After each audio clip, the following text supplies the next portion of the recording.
Ассаламу алейкум, и всем здоровья. С вами Ринат Хабибуллин и татары сквозь время. Сегодня мы продолжим нашу беседу о Золотой Орде, средневековой сверхдержаве, которая оказала огромное влияние на формирование этногенеза татар и во многом повлияла на ход мировой истории.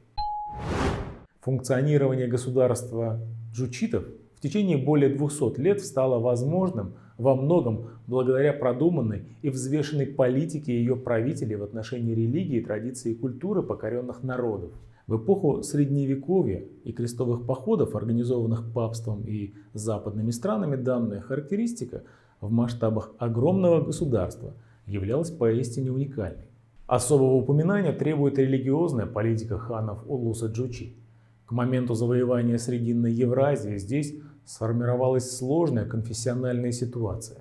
В Хорезме и Средней Азии с 8 века безраздельно господствовал ислам, проникший оттуда в Поволжье, где в X веке стал государственной религией Волжской Булгарии. Ислам не только довольно быстро распространился здесь, но и сделался основным стержнем булгарской этнокультуры.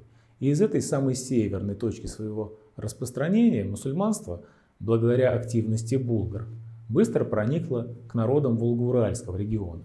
На Руси уже с X века внедрялось православное христианство. Другим очагом христианства было побережье Крыма, где кроме греков жили еще и потомки готов. Здесь же обитали многочисленные хазары-иудаисты, осколки некогда великого народа Хазарии. В предгорьях Кавказа был и другой очаг христианства – Аланские княжества. Между этими островками великих религий разливалось море языческих культур и верований. Многие племена, особенно стоявшие на достаточно высокой степени общественного развития, испытывали значительное влияние мировых конфессий и служили объектом борьбы за внедрение своей государственной религии. Как, например, восточно-финские племена Поволжья, поделенные на сферы влияния между Русью и Булгарией. Кыпчаки при Черноморье находились под идеологическим воздействием Руси и частично особенная правящая верхушка уже приняла христианство, о чем говорят их имена, такие, например, как Юрий Кончакович. Акимаки и Емейки Заволжья и Приуралья явно склонялись к исламу. Мировые религии, однако, еще не играли ведущую роль в верованиях указанных народов, основная масса которых все еще стойко держалась своих племенных культов, позволявших сохранять их общность и уклад жизни. Эта картина начала меняться после монгольского вторжения. В условиях разрушения старых государственных и племенных структур, которую внесла империя джучитов, происходит постепенный сдвиг в религиозном сознании населения. В эпоху формирования государственности и идеологии в империи Чингисхана среди монгольских ханов и кланов из ближайшего окружения традиционно были распространены шаманизм и христианство несторианского толка. Одновременно монгольские ханы проводили политику терпимости и толерантности, закрепленную еще в ясе Чингисхана. В этом смысле очевидно, что прав был персидский историк Джувайни, который писал, что Бату-хан не придерживался ни одной из религий и сект, равным образом не питал склонности к познанию Бога. Такое положение, однако, не могло продолжаться достаточно долго, и уже в период правления Бату-ханов и его ближайших потомков происходит яростная борьба за влияние на ханский престол между различными группами. Эти группы сделали своим знаменем принадлежность к различным вероучениям. Ожесточенность столкновений объяснялась в частности тем, что часть джучитов была несторианами. Есть основания полагать, что из них была и жена Бату-хана Баракчин и их сын Сартак. Политически они ориентировались на единую монгольскую империю и подчинение великому Кагану. Другая часть знати во главе с ханом Берке ставила своей целью отделение от Монголии и создание независимого государства. В своей политике сепаратизма эти круги, скорее всего, ориентировались на ислам. После недолгой борьбы сторонники хана Берке одержали победу, положив начало распространению ислама в Улуса-Джучи, особенно среди кыпчаков в некоторых уже исламизированных регионах. После завоевания, слома их старой племенной структуры и рассеяния между улусами новых правителей, Прежние культурные культы утратили священность, а их мифологии потеряли почву. В этих условиях в сознании кыпчаков внедряется новая государственная религия – ислам. Процесс этот не смогло остановить даже возвращение к власти несториан и язычников, например, хана Менгы Тимура и хана Тахты. В степях и городах Золотой Орды в конце XIII века все шире начинает распространяться мусульманство. Свидетельством тому служит сокращение числа языческих курганов, могильников Поволжья и Приуралья, которые полностью исчезли к XIV веку, а также появление и распространение мусульманских некрополей. Наконец, в начале XIV века мусульманские общины в городах и войске настолько усилились, что смогли поставить на престол своего ставленника хана Узбека. Придя к власти, он, по данным историка Аль-Берзали, умертвил большое количество уйгуров, лам и волшебников и провозгласил исповедание ислама. Именно с этого периода ислам становится поистине государственной религией и стержнем имперской идеологии, а мусульманское духовенство – важнейшим проводником религиозной политики. У них появились большие земельные наделы и вакфы, то есть хозяйство и производство, которые служили исключительно духовным и социальным целям. Именно в первой половине XIV века в Золотой Орде складывается иерархическая структура мусульманского духовенства во главе с потомками пророка, сиидами, отражающая статус ислама как государственной религии. С превращением ислама в официальную религию улуса Джучи напрямую связаны представления о периодах правления ханов Узбека и Джанибека как времени наивысшего могущества Золотой Орды. При этом данное представление увязывается не столько с масштабными завоеваниями, довольно давно канувшими в лету, сколько с совершенствованием внутреннего устройства государства в соответствии с мусульманскими канонами на базе местных традиций государства, строительства, торгово-земельных регионов Волго-Камской, Булгарии, Крыма, Хорезма и других. Хан Узбек провел в стране ряд реформ, в первую очередь судебную и административную. В рамках первой были введены мусульманские судьи, кады, где правосудие вершилось на основе шариата.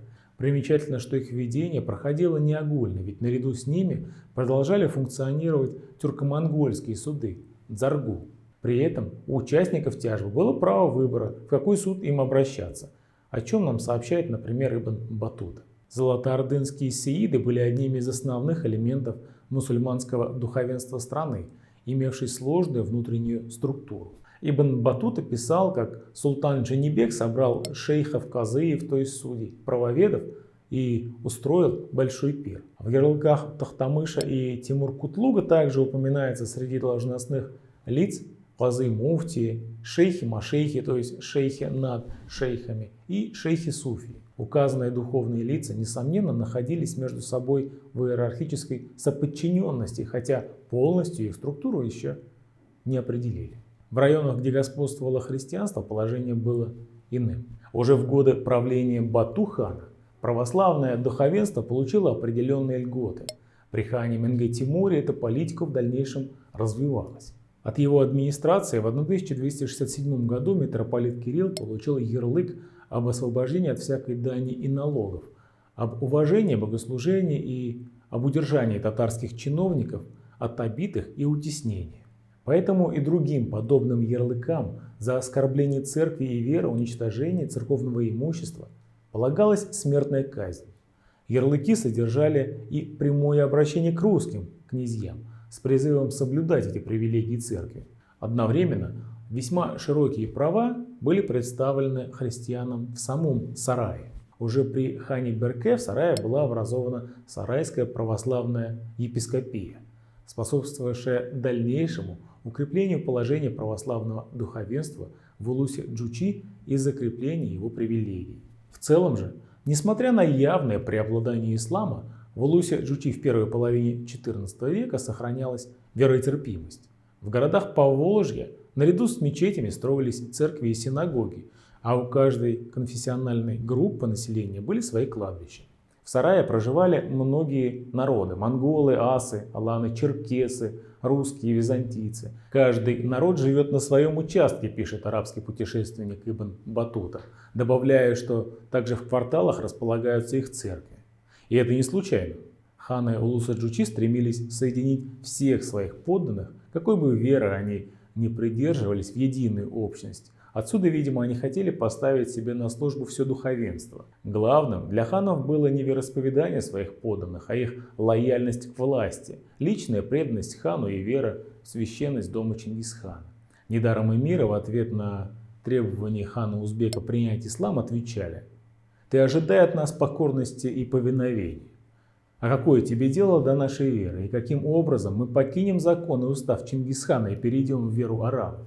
Поэтому, хотя ислам и играл значительную роль при дворе ханов и служил идеологической санкцией на власть в среде знати, особенно кочевой, мусульманство часто было внешней оболочкой, артикулированной на обрядовой стороне жизни, прикрывающей рыцарский комплекс чести, местные культы святых и суеверия. В единой империи джучитов правители следили скорее за лояльностью своих подданных, чем за их верой. Поэтому нередки были случаи выдвижения на верховные посты в орде нестариан и даже язычников. Основной политической доктриной стал чингизизм, вера в божественность власти ханов из рода Чингисхана. Лишь в середине XIV века мусульмане, благодаря усиленному влиянию городской аристократии, вытеснили иноверцев. По мере распада улуса джучит эти тенденции все больше выходят на поверхность, обнажая религиозные противоречия между моноконфессиональными областями. Друзья, нам, как всегда, интересно ваше мнение о передаче «Татары сквозь время». Напишите в комментариях, является ли, на ваш взгляд, Золотая Орда по-настоящему веротерпимым и толерантным государством, и почему. В следующей передаче мы поговорим о структуре управления и знати Золотой Орды. Поставьте золотой лайк этому видео и подписывайтесь на наш канал. Ассаламу алейкум, сау булыгыз и до свидания.